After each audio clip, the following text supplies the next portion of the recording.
السلام عليكم. رح نعمل أجنحة الدجاج الحارة بصوص البافلو. نحتاج كيلو دجاج، أنا هون حاطة نصف كيلو، ما رح أحط كمية كبيرة لأني رح أستعمله مقبلات. عنا نص كوب طحين. لكيلو الدجاج لكيلو الأجنحة بتحتاجوا كوب طحين. أنا عندي هون نص كيلو أجنحة، نص كوب طحين للنقع، ملعقة كبيرة بابريكا للشوي، ملعقة صغيرة بودرة ثوم، وملعقة صغيرة ملح.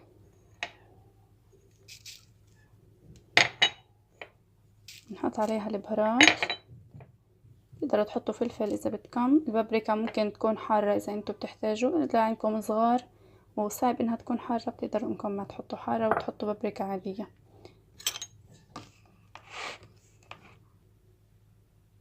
خلاص هيك بعد ما تبلتهم بالطحين والبهارات راح أحطهم هلأ في البراد ساعة زمان، بعديها بدي أقليهم. بعد ما صار له الدجاج ساعة هلأ راح أقلي الأجنحة في زيت غزير. سخنا هون الزيت،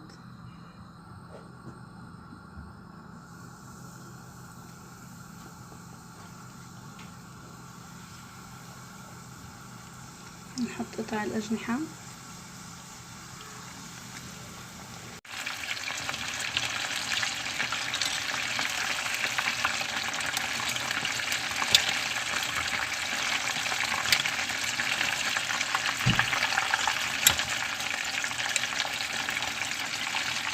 بعد ما قلينا أجنحة الدجاج وتحمرت منيح هلا بدنا نقلبها بصوص البافلو. صوص البافلو بنحط منه كوب مع الدجاج وبنقلبهم تمام لياخد اللون ويتسبك. هلا اذا ما عندك هذا الصوص بتقدري انت تعمليه بالبيت بكل بساطه، بتقدري تستعملي كوب من الصوص التشيلي. هلا صوص التشيلي هو صوص حار جدا، فاللي عندها اطفال صغار يمكن صعب تستعمله، فاحنا رح نستعمل بداله الكاتشب. فاحنا رح نحط اي نوع كاتشب عندك. بدي احط منه نص كوب لانه انا عامله نص كيلو، فراح انا احط نص كوب. هلا اذا انتوا عملتوا اجنحه كيلو فانتوا بدكم تحطوا كوب، فانا راح استعمل نص كوب الكاتشب، معاها معلقه ونص زبده راح ادوبها طبعا، ومعاها شوي من البهارات. حطيت معلقه صغيره مليانه بابريكا، معلقه صغيره مش مليانه توم بودره، معلقة صغيرة نشا عشان تعطي قوام تقيل شوي للصلصة، ملح وفلفل، ومعلقة صغيرة سكر. السكر بيعطي حلاوة مع الملوحة، فبيعطي طعم زاكي خاصة مع الكاتشب. هلا بدنا نحضر لصوص البافلو. حطينا الزبدة على النار، على نار هادية قبل ما تسيح تماما، وبعد ما بدأت تسيح بدي اضيف لها قلنا نص كوب من الكاتشب،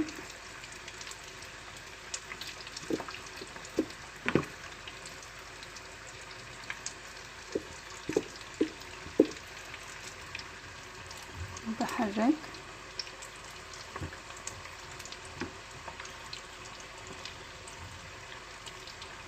بعدين بضيف لها البهارات اللي حطيناهم اللي جهزناهم وبقلب، وراح اضيف لها خل. انا نسيت احطه بالمقادير، يدوب معلقة صغيرة، وبحرك المقادير تماما لحد ما تغلى وتتسبك تصير شوي طويلة.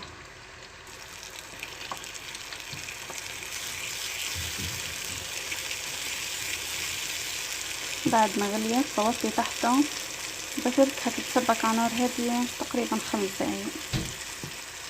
ومثل ما قلت اول، اللي بتحبها تكون سبايسي وحارة تقدر انها تحط صوص التشيلي او انها تحط كاتشب مع بابريكا حارة جدا. نيجي هون للدجاج، لسه ما تحمر منيح، بدنا نتركه يتحمر تماما تماما قبل ما نشيله.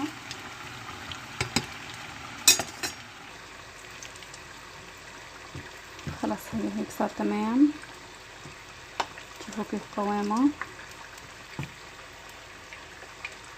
نطفي تحته.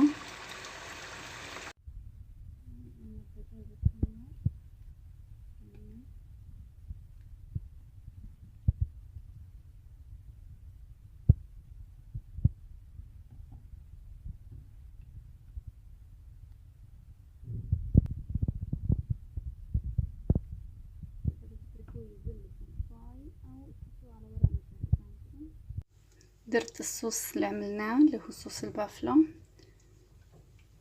على مقلى وبضوي تحته